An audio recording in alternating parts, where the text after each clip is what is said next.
I don't really feel like I took any damage. I looked at Bruh. the scorecards after the fight. Like not the scorecards, but the statistics. So the new narrative everyone is going to be going with now is Bo Nickel has been fraud checked.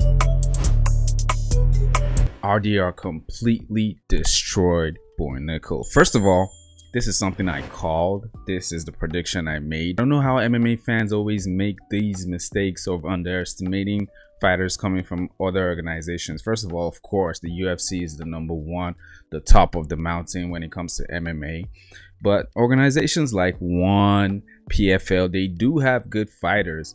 But RDR is literally a two-time champion for two weight classes coming from one championship. He was dominant in that organization. He only got defeated by Anthony Malakin, who was the heavyweight, light heavyweight, and middleweight champion. I mean, the guy literally chased all his belts, took it, and chased him out of the organization. But my whole point is RDR wasn't this basic fighter, right? He wasn't this guy who anybody could just defeat. First of all, I think he was the underdog before he faced Kevin Holland, and I was confused on that too. A lot of people thought he was going to lose to Kevin Holland, someone who had two belts in one championship.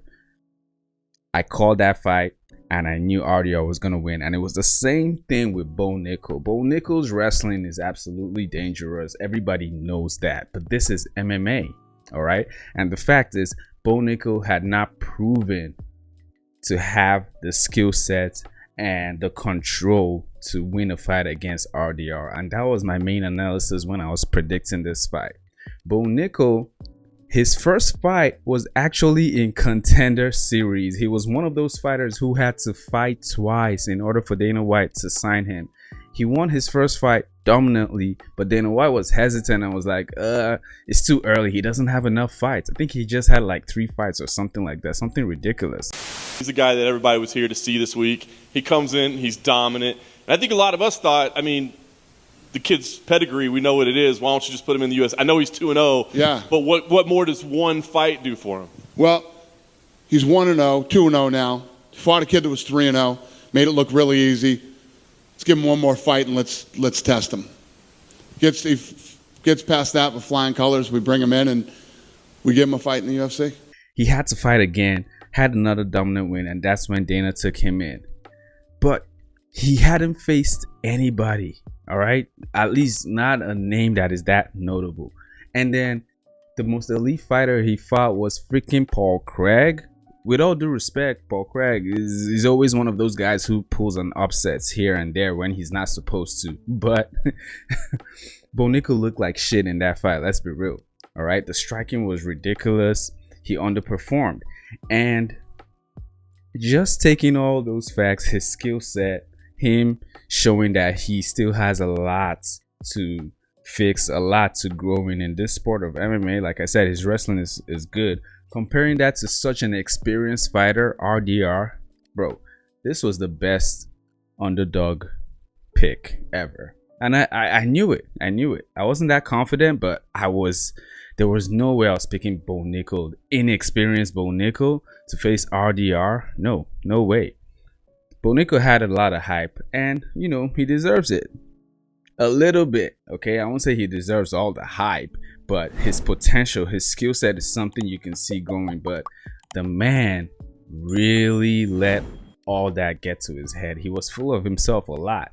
For the past year or so, he's been talking about Khamzat Chimaev and how Khamzat is not that good and how he's gonna beat Khamzat, how nobody can beat him. Khamzat Chimaev. You're saying that his wrestling is pretty mid. It's trash.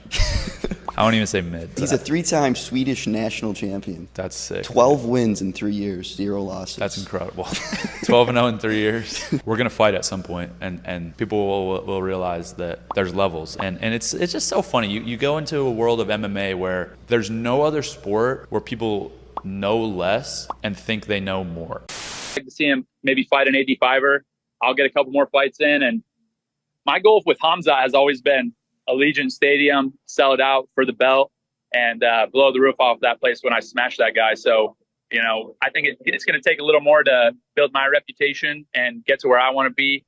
And, you know, for him to get to where he needs to be in order to make that fight what it deserves, right? To give it the atmosphere that it deserves. He underperforms in fights and then talks about how he didn't get any damage and how he was dominant and all that stuff, never taking accountability when he gets criticized.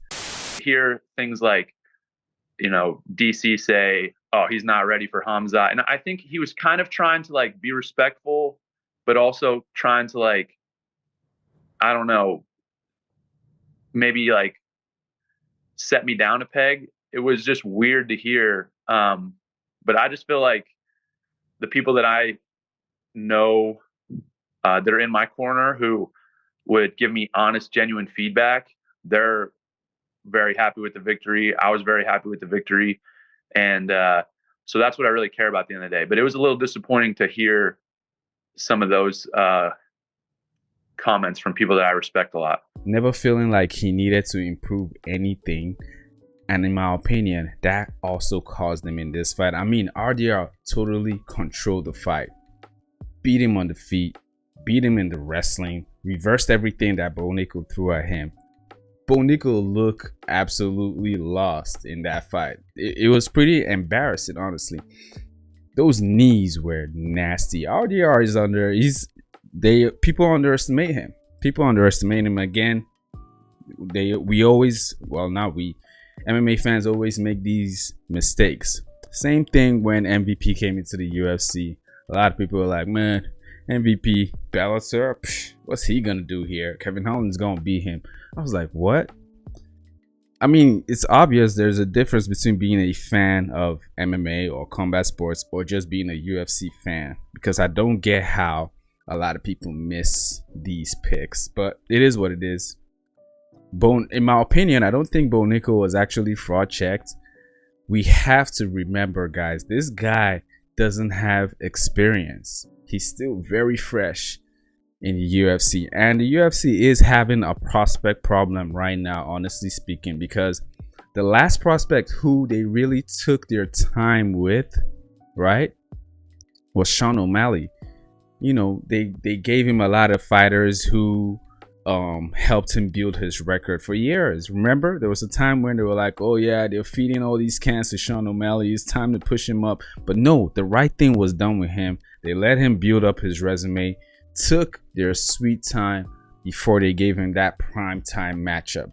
All right, making the same mistakes here, making a whole different mistake here with Bo Nickal. All right, same thing with Carlos Prates, same thing with Benoit Saint Denis, same thing with freaking Steve Erceg, same thing with Peyton Talbot. All these guys throwing them in there too soon. And it makes me think about the narrative that the UFC does have a star problem. I feel like they probably do, because they're really trying to do something. They need their next star, so they're not taking their sweet time building these guys up before they throw them in there. I mean, Bo Nickal versus RDR, bruh. I knew this was how it was going to go. I just knew he wasn't ready. Like, if you thought Bo Nickal was gonna be RDR, it's either you just didn't respect RDR and whatever he's done in the past, the organization he came from, or you just didn't know about him, right? Or you really believed in Bo Nickal. But you have to really believe in him again, because like I said, he hadn't proven anything. He really hadn't. He never really impressed me, honestly.